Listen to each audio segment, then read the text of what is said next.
Hello friends and welcome to interview series by Badal sir, जहां हम बात करने वाले हैं resume making, common interview questions, interview room etiquettes या फिर HR round, MR round, technical round, stress interviews, इन सभी के बारे में हम डिस्कस करने वाले हैं। आज हम बात करने वाले हैं कॉमन इंटरव्यू क्वेश्चंस की, और आज का हमारा सबसे पहला कॉमन इंटरव्यू क्वेश्चन है, tell me about your self. Yes, 80% of the interviews starts with this basic question. 80% interviews इसी बेसिक क्वेश्चन से स्टार्ट होते हैं, सो यू कैन अंडरस्टैंड कि इस क्वेश्चन को हम स्किप नहीं कर सकते। सो गाइज, इसी क्वेश्चन को अलग अलग तरीके से आपसे पूछा जा सकता है। The question can be asked in various ways, like give your introduction, introduce yourself, describe yourself in brief, take us through your resume, या फिर walk me through your background. इन सभी क्वेश्चंस का agenda सिर्फ आपसे आपका introduction सुनना है। द क्वेश्चन इज, अगला हमारा स्टेप है, हम ये जानने की कोशिश करते हैं कि why this question is asked by the HR. आखिर ये क्वेश्चन एचआर पूछते ही क्यों है। फ्रेंड्स, जैसा मैं हमेशा कहता हूँ, इंटरव्यू में क्वेश्चंस के आंसर वो नहीं देना है जो हम देना चाहते हैं। हमें इंटरव्यू में क्वेश्चन का आंसर वो नहीं देना है जो हम देना चाहते हैं। आंसर वो देना है जो एचआर सुनना चाहता है। तो हर क्वेश्चन का आंसर कैसे देना है, ये सीखने से पहले हम हमेशा कोशिश करेंगे एचआर की माइंडसेट को जानने की, कि why HR is asking this question. उसका एजेंडा क्या है, why the person is asking this question, और वो क्या सुनना चाहता है। So guys, tell me about your self, इस क्वेश्चन के पीछे एचआर का मोटिव क्या है, why HR is asking this question. Very first basic thing, वो ये क्वेश्चन इसीलिए पूछता है क्योंकि वो इस क्वेश्चन को एक आइस ब्रेकर की तरह ट्रीट करता है। वो जानता है कि मेरे सामने बैठा हुआ कैंडिडेट अपने इंटरव्यू को लेकर ज़रूर नर्वस होगा। वो आपसे काफ़ी सीनियर है, एक्सपीरियंस्ड है, और आप एक फ्रेशर है, एक कैंडिडेट है जो इस जॉब को पाना चाहते हैं। तो इट्स ऑब्वियस, इंटरव्यू का दिन किसी भी कैंडिडेट के लिए एक बहुत बड़ा दिन होता है, and most of the candidates are nervous, और वो होना भी चाहिए। सो एचआर जो है वो ये कोशिश करता है कि वो इस क्वेश्चन को पूछकर एक आइस ब्रेकर की तरह कैंडिडेट को थोड़ा कंफर्टेबल करने के लिए एक आसान सा क्वेश्चन, सिंपल सा क्वेश्चन आपसे पूछना चाहता है। आखिर आपसे ज़्यादा आपके बारे में कौन जान सकता है, और इंटरव्यू में इससे आसान क्वेश्चन क्या हो सकता है। So the first reason the HR is asking you this question is, the HR is using this question as an icebreaker and wants to make the candidate comfortable, कि कैंडिडेट कंफर्टेबल हो जाए, because it's an interaction. ये कोई college का या viva या practical नहीं है जहाँ क्वेश्चन पूछे जाएंगे और आपको सही आंसर किताबी ज्ञान देना है। It's an interaction between the company representative and the candidate. So guys, सबसे पहला कारण ये क्वेश्चन पूछने का है कि सबसे पहले एचआर कैंडिडेट को कंफर्टेबल फील कराना चाहता है, ताकि एक सिंपल सा क्वेश्चन आपका इंट्रोडक्शन पूछकर आपको थोड़ा ईज किया जा सके। एक रीज़न ये होता है कि वो जानना चाहता है कि आप रिज्यूमे से बाहर अपना इंट्रोडक्शन दे सकते हैं या नहीं। यूजुअली हम हमारा सारा समरी करियर का डिटेल्स हम हमारे रिज्यूमे में मेंशन करते हैं। So the HR wants to know कि क्या आप अपने रिज्यूमे से बाहर निकलकर कुछ एक्स्ट्रा, कुछ बेहतर बता पा रहे हैं, या फिर अपने रिज्यूमे को ही रीइटरेट या रिपीट कर रहे हैं। थर्ड रीज़न ये हो सकता है कि वो ये देखना चाहता है कि आप जॉब के लिए फ़िट हो या नहीं। वो हर क्वेश्चन का एजेंडा है, एचआर के हर क्वेश्चन का एक ही मकसद है, वो ये एसेस करना चाहता है कि मेरे सामने बैठा कैंडिडेट पोस्ट के लिए सूटेबल है या नहीं। तो इस क्वेश्चन के साथ भी वो इम्प्लीमेंट है कि अगर आप अपना इंट्रोडक्शन देने में काफ़ी हेसिटेट कर रहे हैं, अटक रहे हैं, फंबल कर रहे हैं, कॉन्फिडेंट नहीं हैं, या फेक डेटा बता रहे हैं, कुछ झूठ बोल रहे हैं अपने फैक्ट्स के, अपने एकेडमिक्स को लेकर या ट्रेनिंग्स को लेकर, तो कहीं आप इस जॉब के लिए फ़िट है या नहीं है। इस चीज़ को तो वो चेक करेंगे ही करेंगे। एंड द लास्ट थिंग, एक और रीज़न हो सकता है कि आपके लिए, फॉर द कैंडिडेट, सबसे इम्पॉर्टेंट चीज़ क्या है, because you are going to present your self by your introduction. आप अपनी मार्केटिंग करने वाले हैं अपने इंट्रोडक्शन से, अपनी तारीफ अपने मुंह से करने वाले हैं। तो आपके लिए, आपके हिसाब से अपने अंदर कौन कौन सी खूबियाँ हैं, कौन कौन से इंपॉर्टेंट पॉइंट्स हैं जिसको आप पहले बोलना चाहते हैं। मतलब जो भी आप पहला बोलेंगे दैट मीन्स वो आपके लिए इंपॉर्टेंट है, किन चीज़ों को अपने इंट्रोडक्शन में इंक्लूड कर लें। So it can be said like that कि what is most important for you for the candidate. तो ये सारे पैरामीटर्स हैं जो एक एचआर देखता है जब वो ये क्वेश्चन पूछता है, तो उसके मन में ये इंटेंशंस रहते हैं। क्या क्या पॉइंट्स हैं? Let's have a quick recap. It is like an ice breaker for the HR, so to make the candidate comfortable. Second, he wants to check whether the candidate is fit for the post. Third, whether the candidate is able to express himself or herself out of the resume. And the last one, what is most important for the candidate. तो इन बातों को आपको ध्यान में रखना है कि जो मुझसे सवाल पूछ रहा है वो इन बातों को दिमाग में रख कर ये सवाल पूछ रहा है। So the next step is how should a candidate take this question. एक कैंडिडेट को कैसे इस क्वेश्चन को टैकल करना चाहिए, उसके लिए ये क्वेश्चन किस तरीके से तैयार करने के लिए इम्पॉर्टेंट है। So, चलिए देखते हैं। How should I take this question. As a candidate मानते हैं कि एचआर बहुत एक्सपीरियंसड हैं, हम बहुत फ्रेशर हैं, इनएक्सपीरियंसड हैं, हम नर्वस हैं। तो एचआर ने हमें थोड़ा कंफर्टेबल फील कराने के लिए, नर्वसनेस को कम करने के लिए एक आसान सा सवाल हमसे पूछा। But that doesn't mean the answer is not going to be considered. Answer consider किया जाएगा। So we don't have to take this question lightly. हमें इस क्वेश्चन को हल्के में नहीं लेना है। अगर सामने से बॉल ईजी फेंकी जा रही है हमें बच्चा समझकर, तो उस बॉल को डॉच करके या प्लेट करके ख़राब नहीं करना, उस बॉल पर 6 मारना है ताकि हम सामने वाले बॉलर को इम्प्रेस कर सके। दैट मीन्स एचआर को इम्प्रेस कर सके।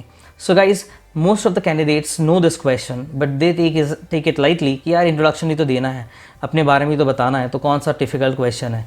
सो do not take it lightly. इस क्वेश्चन का आंसर को प्रिपेयर करिए स्मार्टली। एंड वैसे भी who knows you better than your self. आपको अपने आप से ज़्यादा कौन जानता है। सो गाइज, यही वो मौका है, इसी क्वेश्चन के आंसर में आप पूरे इंटरव्यू का टोन सेट कर सकते हैं। आप अपना इंप्रेशन बहुत पॉजिटिव एंड कॉन्फिडेंट प्रेजेंट कर सकते हैं। और इस इंटरव्यू रूम में जब आप बैठे हैं तो पूरे सेशन का जो ड्राइविंग सीट है वो आप ले सकते हैं। आखिर आप चाहते क्या हो कि एज अ कैंडिडेट आप जो क्वेश्चन प्रिपेयर करके आए हो, एचआर आपसे उनसे रिलेटेड क्वेश्चंस पूछें या एचआर के मन के क्वेश्चंस आप मन से अगर वो कोई क्वेश्चन पूछता आप उनको आंसर देना चाहते हैं। हर कैंडिडेट यही चाहता है कि जो मैं पढ़ कर आया हूँ, जिन्हें प्रिपेयर करके आया हूँ, उन क्वेश्चंस को ही मेरे से पूछा जाएगा तो मैं बहुत अच्छे से आंसर्स दे पाऊँगा और इम्प्रेस कर पाऊँगा। So this is your chance. यही वो क्वेश्चन है जहाँ सबसे पहले आपसे ये क्वेश्चन पूछा जा रहा है। अगर आपने उसको स्मार्टली प्रिपेयर किया है, बहुत अच्छे से आंसर कर रहे हैं कॉन्फिडेंटली, तो आप पूरे इंटरव्यू का सेशन का टोन सेट कर सकते हैं और उस पूरे सेशन की ड्राइविंग सीट आपके पास होगी। और आगे जाकर मैं आपको बताऊंगा कि कैसे इंटरव्यू का पूरा सेशन आपके कंट्रोल में होगा और जैसा आप चाहते हैं एचआर वैसे ही क्वेश्चंस आपसे पूछेंगे। सो गाइज, चलते हैं अगले पार्ट में और अब हम देखते हैं कि how to prepare this answer. इस आंसर को अब हम प्रिपेयर कैसे करें। ये तो समझ लिया कि स्मार्टली प्रिपेयर करना है, पर प्रिपेयर कैसे करें। How to prepare the answer to this question. इस क्वेश्चन का आंसर कैसे प्रिपेयर करना है ये मैं आपसे डिस्कस करूं, इसके पहले मैं आपको एक चीज़ बहुत क्लियरली बताना चाहता हूँ। I want to make you think one thing very clear, that is every candidate can not plan in the same way. हर कैंडिडेट का एक ही स्ट्रैटेजी, सेम स्ट्रैटेजी नहीं हो सकता, बिकॉज एक फ्रेशर और एक एक्सपीरियंस्ड कैंडिडेट के इंट्रोडक्शन में बहुत अंतर होता है। एक टेक्निकल जॉब और एक नॉन टेक्निकल जॉब के जब आप इंटरव्यू में जाते हैं तो वहाँ पर आपका इंट्रोडक्शन देने का तरीका बहुत अलग होगा। इन द सेम वे, अगर एक फॉर्मल इंटरव्यू हो रहा है जहाँ एक फ्रेश कैंडिडेट्स आ रहे हैं, बहुत सारे कैंडिडेट्स हैं और जो नंबर ऑफ पोस्ट काफ़ी कम है, एक स्टैंडर्ड इंटरव्यू सिनेरियो कि 10 पोस्ट के लिए 100 कैंडिडेट्स का इंटरव्यू हो रहा है, ये एक फॉर्मल सिनेरियो इंटरव्यू का। वही एक नॉन फॉर्मल अगर मैं बात करूँ, इनफॉर्मल अगर मैं इंटरव्यू की बात करूँ, जैसे कंपनी के CEO, कंपनी का डायरेक्टर या प्रोजेक्ट मैनेजर या कोई सीनियर पोस्ट है, अगर वहाँ पर किसी इंटरव्यू की बात करें तो कई बार वो काफ़ी कैजुअल मीट होता है, बिकॉज कई कंपनीज ट्राई करती है कि जो कॉम्पिटिटर हमारी कंपनीज़ हैं वहाँ से किसी को हम तोड़ कर लेकर आए, हमारी कंपनी में ज्वाइन करवाएं। तो इन दैट केस वहाँ पर ये इंट्रोडक्शन का question it's like a casual talk. तो मेरे कहने का एक ही मतलब है कि every candidate can not follow the same strategy to give the answer of this question.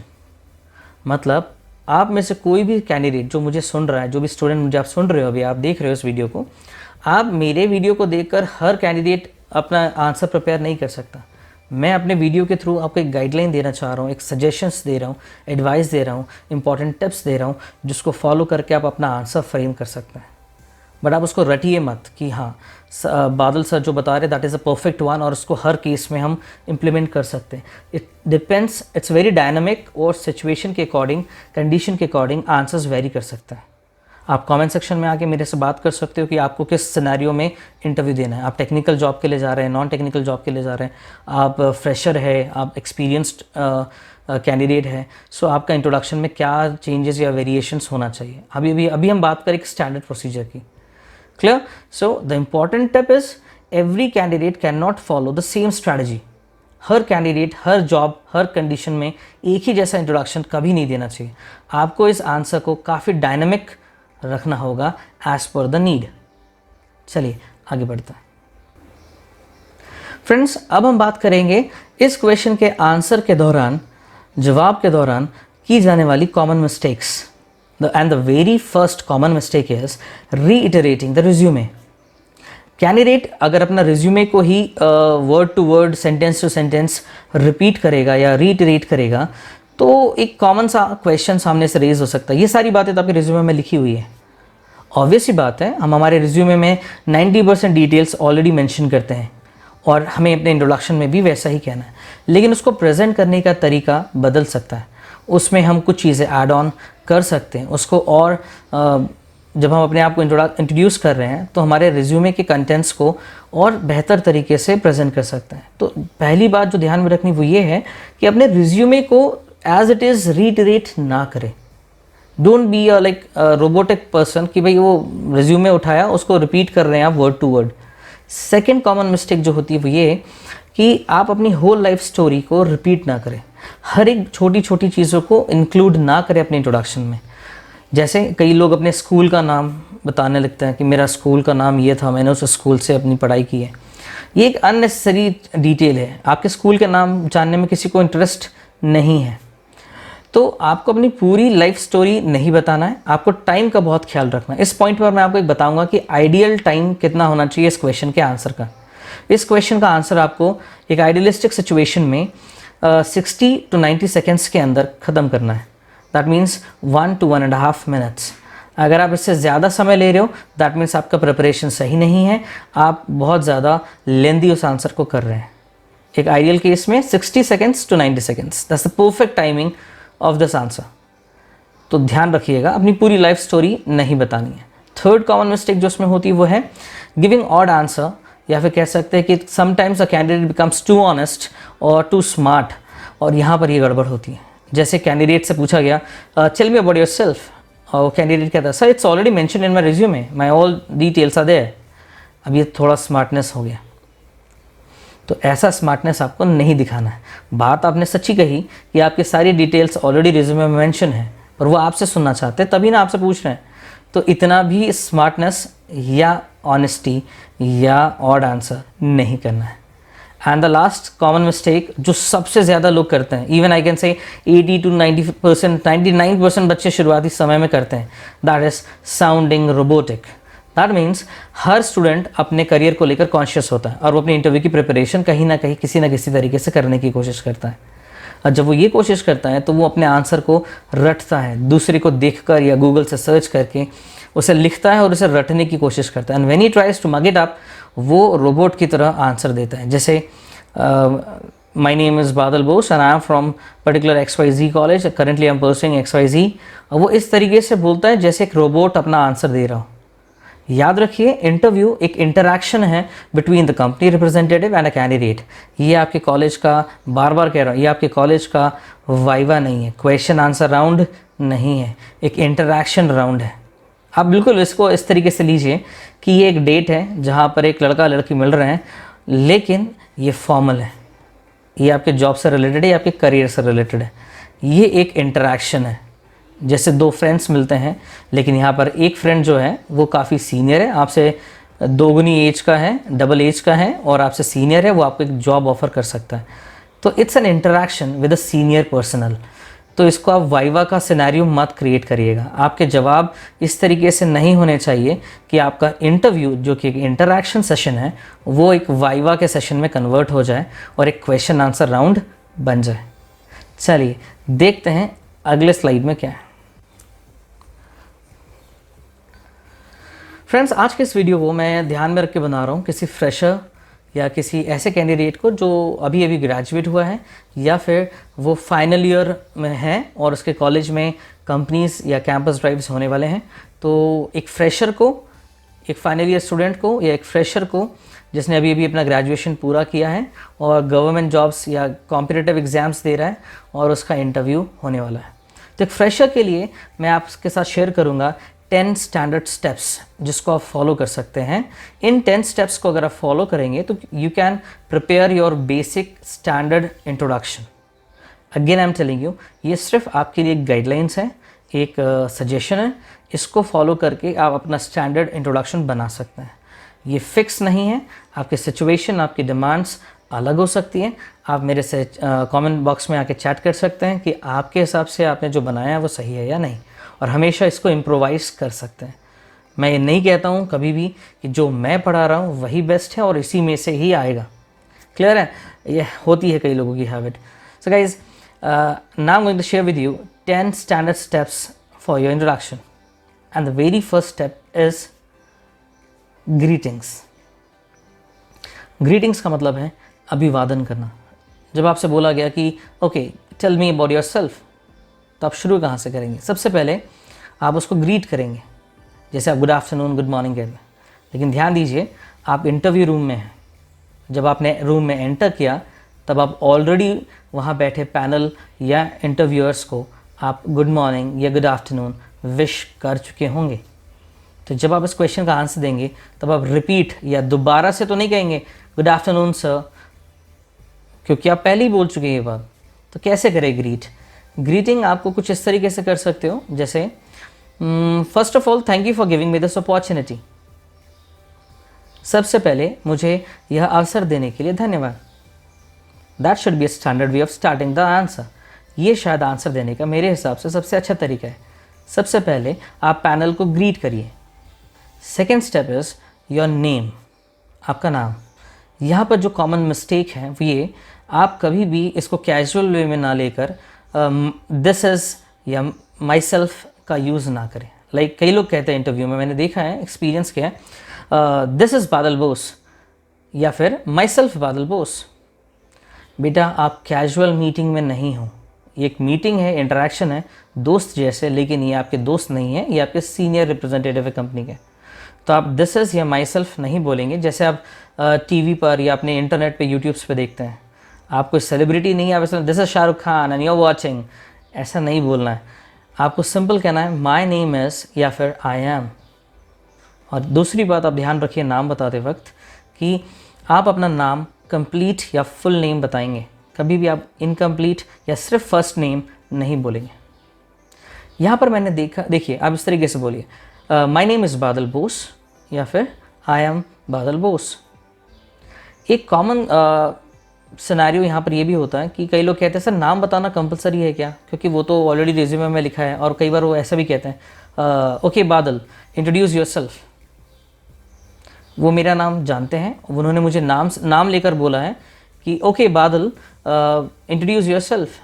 तो ऐसे केसेस में आप अपना नाम स्किप भी कर सकते हैं। मतलब आप इस स्टेप को स्किप करके अगले स्टेप पर भी जा सकते हैं।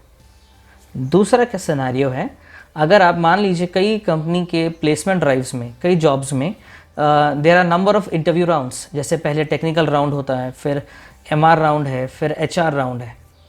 तो जब आप 2 या तीसरा राउंड पार करके जाते हैं तो जहाँ टेक्निकल इंटरव्यू हो रहा है वहाँ पर आपका फोकस टेक्निकल डिटेल्स शेयर करने में ज़्यादा है, तो आप अपना नाम स्किप भी कर सकते हैं। So I can say, but standard procedure अगर मैं बताऊँ तो एज अ स्टैंडर्ड आपको अपना नाम बताना है और फुल नेम, कंप्लीट नेम बोलना है। माई सेल्फ या दिस इज़ का इस्तेमाल नहीं करना है, ग्रामेटिकली भी गलत है and it's a casual way of talking. So guys, number 1 greeting, number 2 your name. सो अभी तक ऐसा देखिए कैसा हुआ है। First of all thank you for giving me this opportunity, I am Badal Bose. यहाँ तक आपने तैयार कर लिया है अपना introduction. Your third step is place, आप कहाँ से हैं या आप बेसिकली बिलोंग कहाँ से कर रहे हैं या आप कहाँ से, नेटिव प्लेस आपका। यहाँ पर आप ध्यान रखिएगा, जस्ट स्टैंडर्ड रूल है कि आप अपने छोटे से गांव या तहसील या बर्थ प्लेस, अगर आपका कोई छोटा जगह है तो आप उतना डिटेल में ना जाएं, just tell your district and you can add your state also. मेरे कहने का मतलब है बेसिक है गाइस, अगर आप मोहल्ले से बाहर जाते हैं तो अपने मोहल्ले का नाम बताते हैं, अगर आप किसी डिस्ट्रिक्ट से बाहर जाते हैं तो अपने डिस्ट्रिक्ट का नाम बताते हैं, अगर आप स्टेट से बाहर जाते हैं तो स्टेट का नाम बताते हैं। जैसे महाराष्ट्र में अगर आप गए तो आप कहें आई am from MP, Madhya Pradesh. आप कंट्री से बाहर जाते हैं तो आप ये थोड़ी बोलोगे न्यूयॉर्क पहुंच के, अमेरिका पहुंच के, कि आई am from Bhopal, you will say I am from India. Okay, planet भी छोड़ के दूसरे प्लैनेट में जाओगे तो ये बोलोगे कि आई एम फ्रॉम भोपाल, नहीं, you will say I am from earth. So basic thing है, व्हेन यू लाइक, अगर आप भोपाल में हैं, फॉर एग्जांपल करंट लोकेशन मेरी भोपाल है, तो भोपाल में आपका इंटरव्यू चल रहा है और आप भोपाल के ही नेटिव हैं, तो you will say I am from Bhopal itself. या फिर मान लीजिए आप लखनऊ से हैं और आपका इंटरव्यू भोपाल में है, तो आप कैसे कहेंगे? You can say I am from Lucknow Uttar Pradesh. Add your state also, मैं कह रहा हूँ अपना स्टेट का नाम भी ज़रूर बताएं और शॉर्ट फॉर्म्स का इस्तेमाल ना करें, एब्रीविएशंस का यूज़ ना करें। सो गाइज, अभी तक जितना मैंने पॉइंट्स आपको बताया है, number 1 greeting, number 2 your name, number 3 is your place, number 4 is your academics, educational details. यहाँ पर आपको स्टैंडर्ड रूल फॉलो करना है, वो है रिवर्स क्रोनोलॉजिकल ऑर्डर, मतलब आपको रिवर्स ऑर्डर में अपनी एजुकेशनल डिटेल्स बतानी है। पहले कॉलेज, फिर 12th and after that 10th। अगर आप अंडर ग्रेजुएट हैं, आप कॉलेज में फाइनल ईयर में हैं और आपका कैंपस ड्राइव चल रहा है, तो आप कॉलेज का डिटेल पहले बताएंगे एंड आफ्टर दैट आप 12th का बताएंगे, उसके बाद आप 10th का बताएंगे। अगर आप MBA के स्टूडेंट हैं, आप पोस्ट ग्रेजुएट कर रहे हैं, तो आपका पोस्ट ग्रेजुएशन की डिटेल्स और ग्रेजुएशन की डिटेल्स सफिशिएंट है, आपको स्कूल एजुकेशन के बारे में बताने की ज़रूरत नहीं है। काफ़ी डायनामिक आंसर है गाइस, आप अपने आप को प्रेजेंट कर रहे हैं, अपनी मार्केटिंग कर रहे हैं। याद रखिए, अगर आपके 12th और 10th में परसेंटेज अगर अच्छे नहीं हैं तो आपको वो शेयर करने की ज़रूरत नहीं है, वो ऑलरेडी रिज्यूमे में मेंशन है। आपको झूठ नहीं बोलना है, पर चिल्ला कर ऐसा सच भी नहीं बताना है जो सुनने में अच्छा नहीं है। सो आपको अपने स्ट्रेंथ, अपनी क्वालिटीज़ को हाईलाइट करना है, नेगेटिव्स को नहीं। तो अगर आपके 12th और 10th में परसेंटेज 75% से ऊपर है, देन इट्स ग्रेट, शेयर करिए। लेकिन अगर आपके परसेंटेज फर्स्ट डिवीजन में है, तो फर्स्ट डिवीजन में स्कोर करना it's not a big deal, ये कोई बड़ी बात नहीं है फर्स्ट डिवीजन में मार्क्स लाना। या फिर आपको किसी पर्टिकुलर 12th या 10th में सेकंड डिवीजन है, अच्छे मार्क्स नहीं है, तब तो आपको बिल्कुल ही शेयर नहीं करना है। So guys, get it very clear. आपको मैं छुपाने के लिए नहीं कह रहा हूँ, बट मैं ये कह रहा हूँ अपने मुंह से इंट्रोडक्शन में इस चीज़ को ऐड मत करिए। ओके, एकेडमिक्स के बाद आता है आपका नेक्स्ट टेक्निकल स्किल्स। ये भी ऑप्शनल है। टेक्निकल स्किल्स में हम बात करते हैं प्रोजेक्ट्स की, जो सबसे इंपॉर्टेंट टेक्निकल स्किल में काउंट होता है, क्योंकि प्रोजेक्ट्स आपके प्रैक्टिकल नॉलेज या प्रैक्टिकल स्किल्स को शोकेस करता है।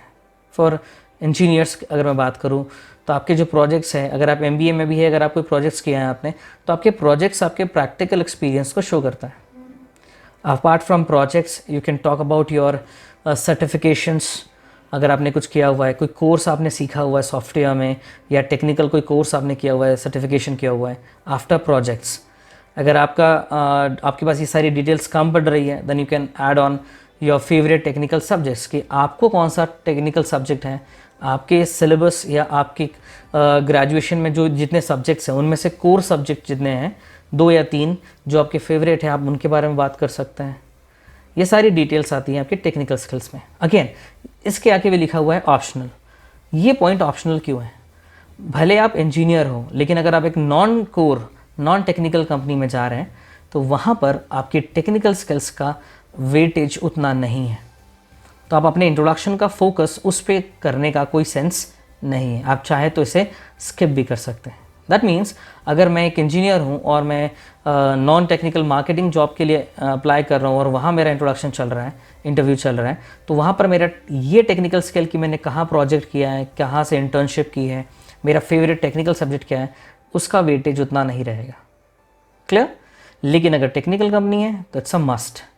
हमारा अगला पॉइंट है स्ट्रेंथ्स।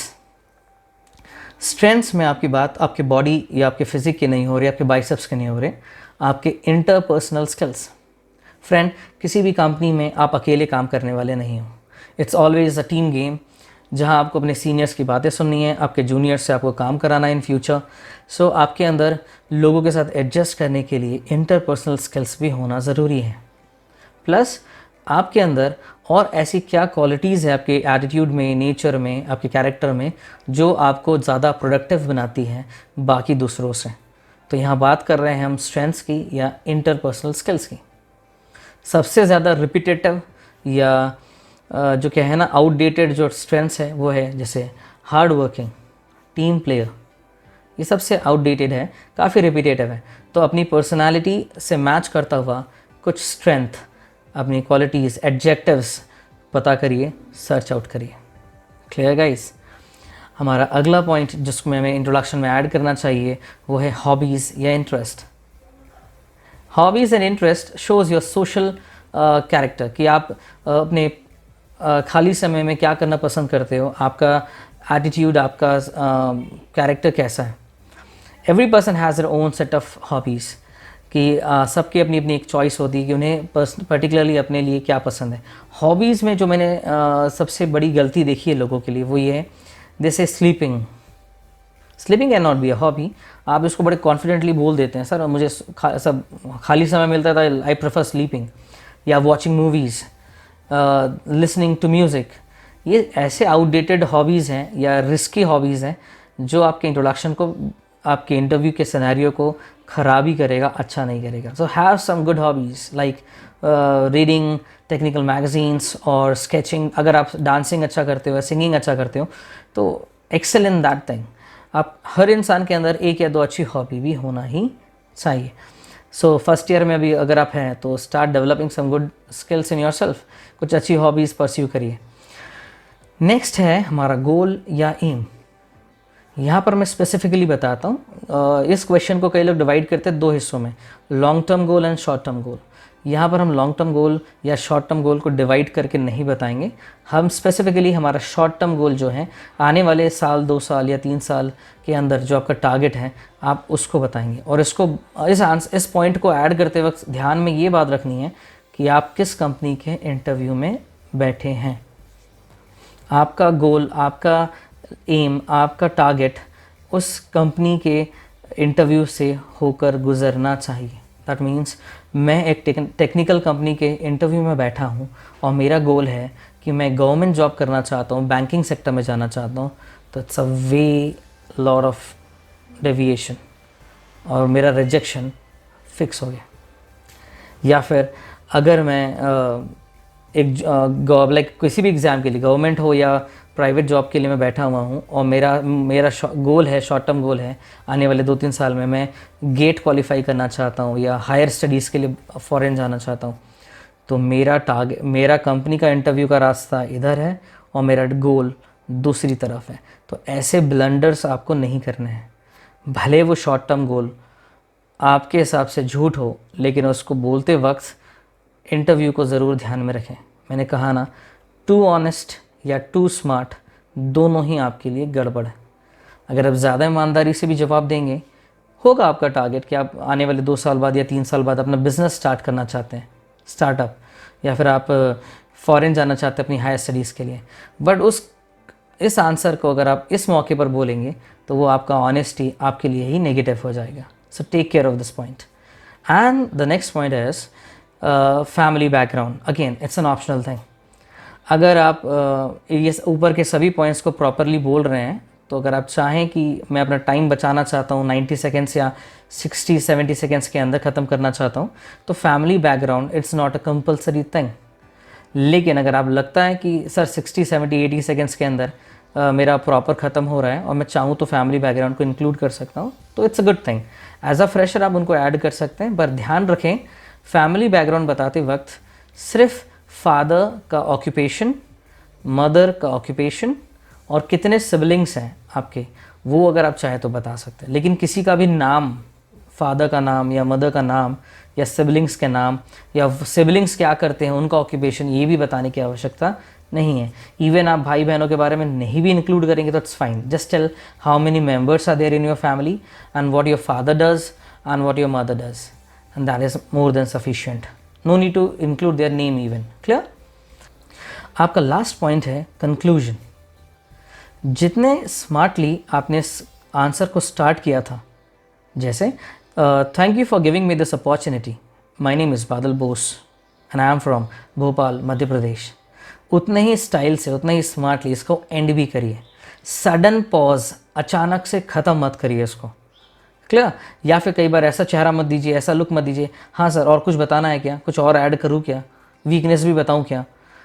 तो ऐसा चेहरे से आपके एक्सप्रेशन नहीं आना चाहिए कि आप सडनली पॉज दे रहे हैं या आपको लग रहा है कि सर और कुछ ऐड करूँ क्या. कंफ्यूजिंग चेहरा मत दीजिए. उतने ही प्यार से आपको उसको इस क्वेश्चन को एंड भी करना है. So conclusion is a very important part. तो कैसे एंड करें इस इंट्रोडक्शन को. आप कुछ ऐसा बोल सकते हैं, this is my brief introduction.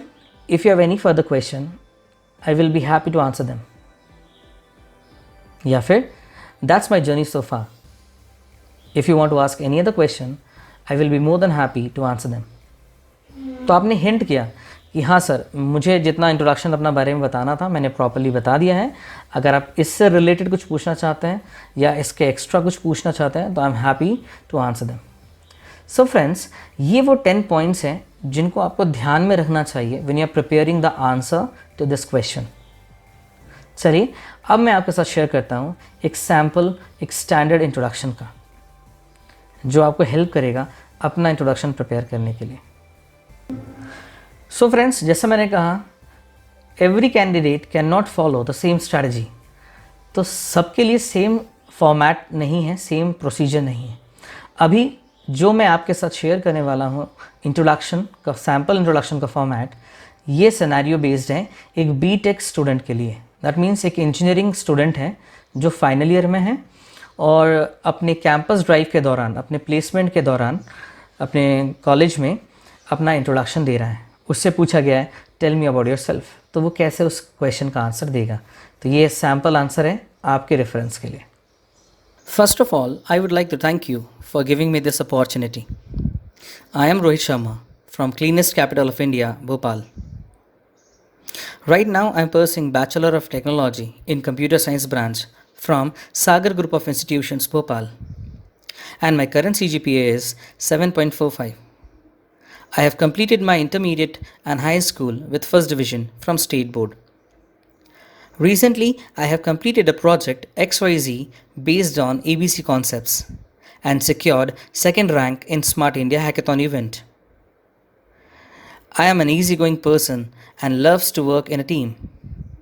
I am a member of Student Activity Council at my college, where I have organized several technocultural events. Now talking about my hobbies, I like to sketch and watch infotainment videos on YouTube. Gaurav Sharma is one of my favorite YouTubers. As a fresher, I wish to join a reputed IT company like yours and start off my professional career. Talking about my family, my father is a businessman and my mother is a good homemaker. That was my brief introduction. If you want to ask any further detail, I would be glad to answer them.